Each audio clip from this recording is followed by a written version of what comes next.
Everyone. आज हम करने वाले हैं नाउन क्लॉज। तो क्या होती है नाउन क्लॉज? जब हमें व्हाट का आंसर मिलता है। What she said surprised everyone, what surprised everyone, what she said.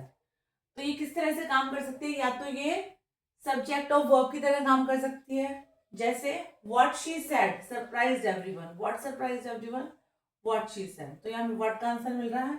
या फिर कॉम्प्लीमेंट ऑफ वर्ब की तरह काम कर सकती है। The fact is that he is honest, the fact is.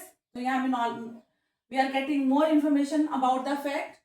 The fact is that he is honest. ये हमारी क्या है? Noun clause. या फिर ऑब्जेक्ट ऑफ वर्ब की तरह काम कर सकती है, कैसे? I know that he is honest.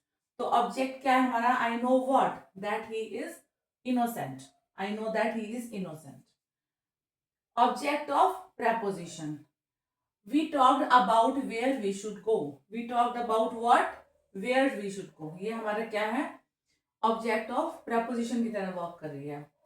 या फिर ऑब्जेक्ट ऑफ पार्टिसिपल की तरह वर्क कर सकती है। Being unaware of what had happened, he remained calm. Being aware of what had happened, ये हमारी नाउन क्लॉज है यहाँ।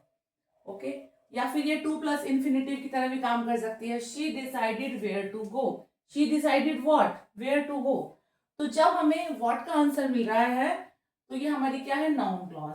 ए clause that performs a function of a noun. या तो ये सब्जेक्ट ऑफ वर्ब बन सकती है, या फिर कॉम्प्लीमेंट ऑफ वर्ब, या फिर ऑब्जेक्ट ऑफ वर्ब, या फिर ऑब्जेक्ट ऑफ प्रेपोजिशन, या फिर ऑब्जेक्ट ऑफ पार्टिसिपल, या फिर टू प्लस इन्फिनेटिव।